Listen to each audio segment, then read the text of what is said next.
Productivity is currently a popular topic with economists, largely due to the number and size of supply shocks we've experienced in recent years.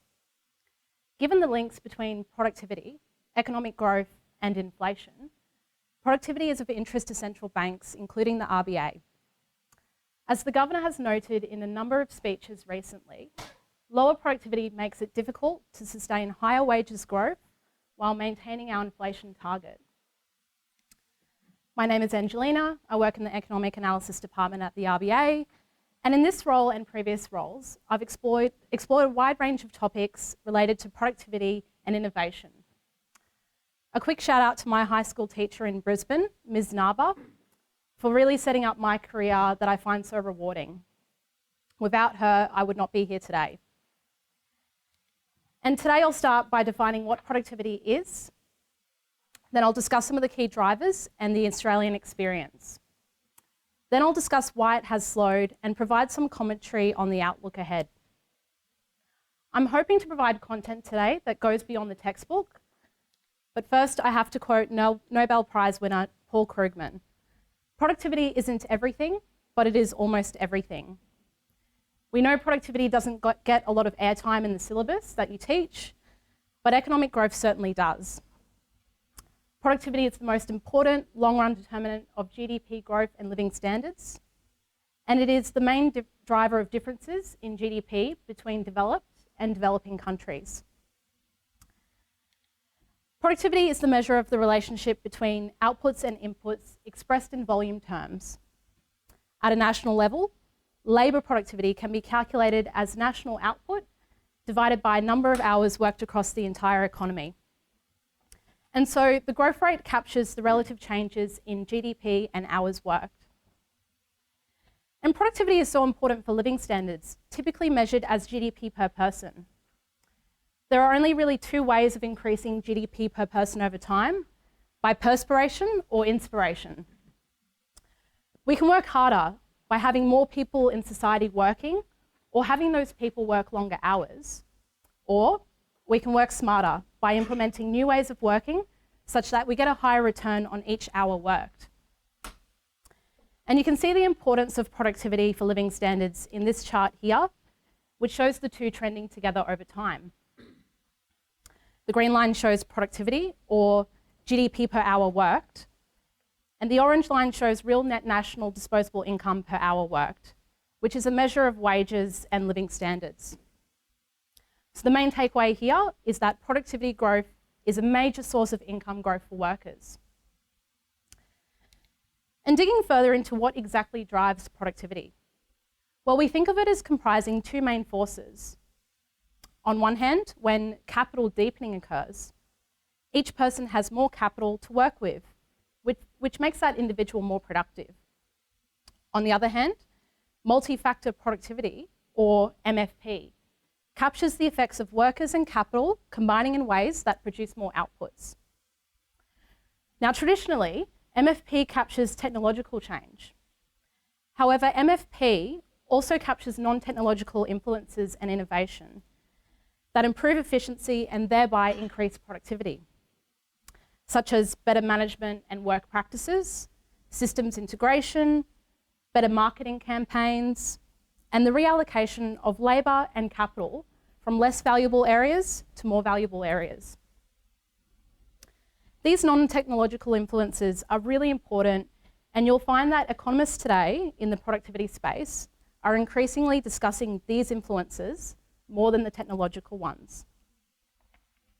And we can even better understand the differences between technological change and efficiency due to other factors, visually using the Production Possibility Frontier framework. The PPF framework is used to show all possible combinations of goods and services that can be produced with a given amount of inputs and technology. And again, there are two main ways to increase productivity: by operating more efficiently or by expanding productive capacity. A business can improve its productivity by expanding its potential production, represented by an outward shift of the PPF. So the expansion in potential production allows the firm to move from point B to point C to produce more of X and Y. An expansion in potential production can occur as a result of advances in technology, that allowed a business to produce more output with the current level of inputs. Such technological progress is usually very transformative in nature, such as the introduction of Wi-Fi technology or a new vaccine. Though in practice, very few businesses in Australia are actively pushing out this technological frontier. Less than 2% of innovation pursued by Australian businesses involve new-to-world innovations. Rather, firms are often adopting existing innovations or technologies in order to use their resources better. In other words, most innovations are incremental in nature, which leads me to the next example of when a firm is operating below the frontier at point A. Here, they're underutilising their resources. They're not technically efficient. If production moves from A to B, which is on the PPF1, the business can achieve technical efficiency and higher productivity as more output can be produced with the same inputs. In order to get from A to B, perhaps the firm hired a better manager. They may have moved to a more effective social media marketing campaign, or perhaps they adopted a better incentive structures for staff. Whatever they did, it allows them to produce more of X and Y with the same resources as before within the existing productivity frontier. So in summary, most innovations occur from firms moving from point A to point B and by improving efficiency, and sometimes it's when firms are moving from point B to point C. There are many drivers of productivity growth, including investments in education and health. Teachers are, of course, at the forefront of the education investment. Investments in research and development often precede innovations. Firms don't always have the incentive to conduct R&D, given these are quite risky investments. Institutions refer to organisations, processes and rules that shape decisions within the public and private sectors. For example, policy decisions that are well informed by evidence and analysis and are underpinned by community understanding are more likely to be successfully implemented and to achieve good outcomes than those that are not. So strong institutions really matter. Some sectors, such as agriculture, are quite obviously heavily dependent on climate and weather conditions. And in the past few years, we've seen further vulnerability in other sectors, such as construction and mining due to wet weather. Public infrastructure also plays a role. Infrastructure can reduce travel time or provide efficient access to inputs, such as energy, water, and technology. Competition is a primary driver of innovation, where the formation of new businesses with new ideas and technologies force out less competitive businesses and ideas. Healthy levels of competition allow capital and labour to flow to their most productive uses, which raises aggregate productivity growth. And in the past, the rise of globalisation and the associated removal of tariffs progressively from the 1970s created greater competition in Australian industries that contributed to increased productivity growth over that time. So now I'll discuss our performance. It's recommended that when measuring productivity, it's measured over a longer time period, as growth rates can be very sensitive to the business cycle. So when firms are expanding and investing, productivity may appear lower for some time before the production or extra output catches up with the firm's initial investment. Productivity growth declined in Australia since the mid-2000s, much like many other advanced economies. It is quite possible that productivity growth further slowed from the mid-2010s.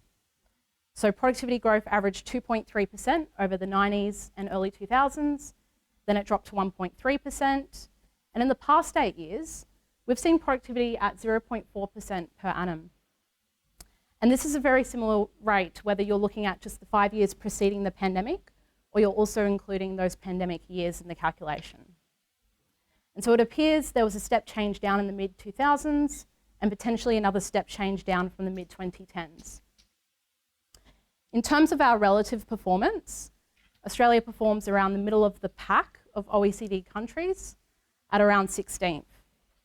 This ranking has slowly slipped over time since 1970, when we were ranked 6th place. And over the past 3 years, productivity levels in Australia have been very volatile. On net, though, over that 3-year period, they haven't moved much. And productivity has been so volatile because we've had a number of shocks.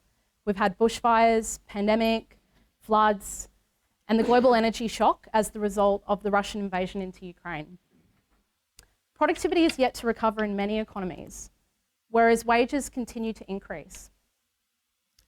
And this has happened because many firms have had to focus on survival rather than growing their business. Many firms had to divert resources away from innovative activities over this time. Supply chains were disrupted. There were severe labour shortages. Investments were delayed and finance tightened up. And through the familiar aggregate supply, aggregate demand framework, we can analyse a negative productivity shock. When the total supply of goods and services in the economy, which can be produced, that is aggregate supply, falls, the curve shifts to the left and cost push inflation occurs. A fall in aggregate supply is often caused by an increase in the cost of production, and the mechanism is usually through a negative productivity shock. So it might be wet weather that makes it very difficult to construct houses or to mine commodities. Supply chain disruptions, suddenly you can't import a car easily into the country, and you have to improvise your business model as a result. Severe labour shortages may mean you have to rearrange your production. If aggregate supply falls, but aggregate demand remains unchanged, there is upward pressure on prices and inflation. These price and wage effects make productivity growth an important consideration for monetary policy. Higher productivity supports strong wages growth by ensuring firms can maintain profit margins without passing on increased labour costs to consumers in the form of higher prices. And without productivity growth, employers must make the decision between reducing wages growth or raising prices. Today, wages growth remains consistent with inflation returning back to the bank's target, provided that trend productivity growth picks up. So why has productivity growth slowed in Australia? There are a number of reasons. Some have more consensus than others, but there's certainly a growing consensus here and overseas that a slowdown in economic dynamism occurred since the early 2000s, which marks the end of the higher productivity growth era. Economic dynamism refers to all the ways in which an economy can reinvent itself via the entry of new firms, through workers to moving to higher paying jobs, and the downsizing or exit of less efficient activities. I'll come back to economic dynamism soon, but some other suggested reasons for the slowdown include maybe we're running out of new ideas, or the new ideas we have are not as substantial as those before. So some economists argue that new ideas will not be as transformative of those in the past, such as electrification. These economists would argue that new ideas may bring incremental gains, but the high growth era is over. More optimistic economists are holding out for the widespread adoption of technologies such as artificial intelligence, and believe these will transform society in a substantial way. The gains from global trade helped contribute to productivity growth in the past, but the growth in global trade has slowed since the mid-2000s, so it's likely that the gains from trade have also slowed. Global trade openness also facilitates knowledge spillovers and technology diffusion across countries. So any restrictions across the globe that undermine the free flow of skilled workers, technology and investment across international borders are likely to slow the pace of global innovation. And since Australia is a net importer of technology, what happens at the global frontier has important implications for our domestic innovation activity. In the past, economic reform has sparked productivity growth. Australia's strong productivity performance in the 1990s, when it transitioned from a highly regulated and closed economy to a more deregulated open economy, is widely attributed to micro and macroeconomic reforms.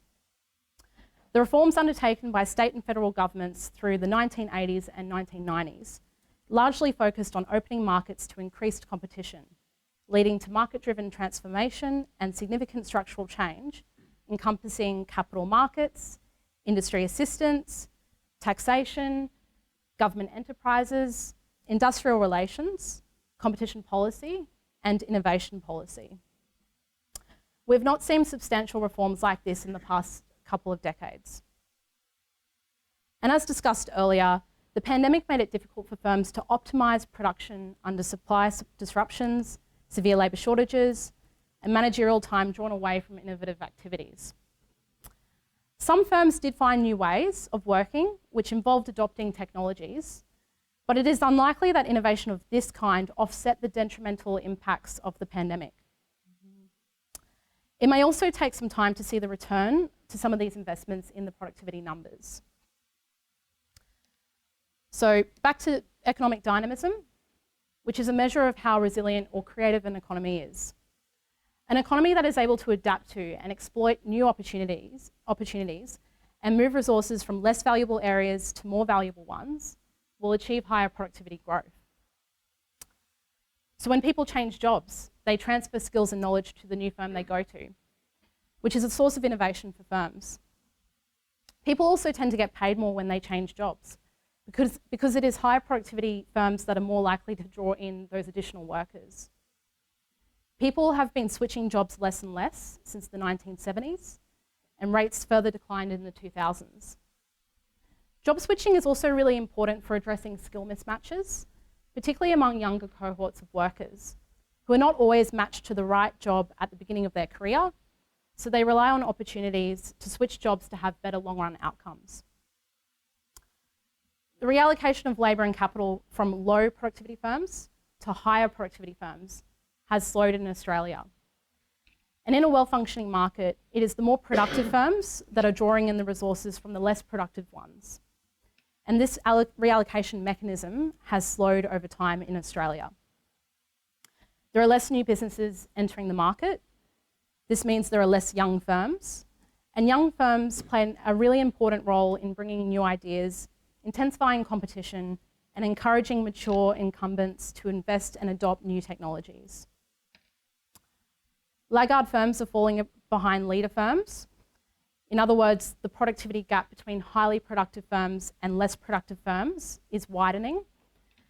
So going back to the PPF framework, we know there are many firms operating below the frontier, but the gap between where they're operating and where the frontier firms are operating has widened.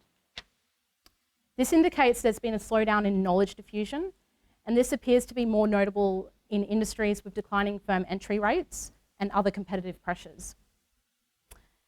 And this suggests that the slowdown in knowledge diffusion may reflect weaker incentives for firms to improve. If laggard firms are slower in catching up to their leaders, this is actually a drag on aggregate productivity growth. Measures of competition have also declined in Australia. Competition is very difficult to measure, but across multiple metrics, it shows that in Australia, markets have become more concentrated over time. And research released before the pandemic showed the difference between price and marginal cost in many industries was increasing since the mid-2000s. So as discussed before, rates of job switching have declined since the 1970s, and business entry and exit rates have declined since the mid-2000s. So interestingly, these declining trends did reverse during the pandemic. However, this may reflect a mixture of payback for low job mobility, job and business entry over COVID-19, alongside cyclical strength in the market, rather than an underlying structural improvement. Positive developments in these metrics also take time to be reflected in productivity numbers. And ideally, we would want to see indicators like these of business dynamism increasing in order to improve productivity growth in the future. So given the links between productivity, economic growth and inflation, developments in productivity are something the bank is very attuned to. As a central bank, we don't have the tools to affect productivity growth. Monetary policy operates over the short to medium term through demand management, while policies that might alter productivity growth typically take longer periods of time, are focused on the supply side of the economy, and are typically influenced by other tools of government policy. And indeed, there are other government departments devoted to the issue of productivity enhancing reforms, such as the Productivity Commission. But from the perspectives of teachers such as yourselves, I hope this has been a helpful introduction to the issue. And while productivity may not always arise explicitly in the syllabi that you teach, it is intimately connected to issues like growth, aggregate demand and supply, production possibilities, frontiers, and government policy. And the students that can understand this important area of the economy will inevitably be much more able to succeed and engage with the current economic debate. Thank you.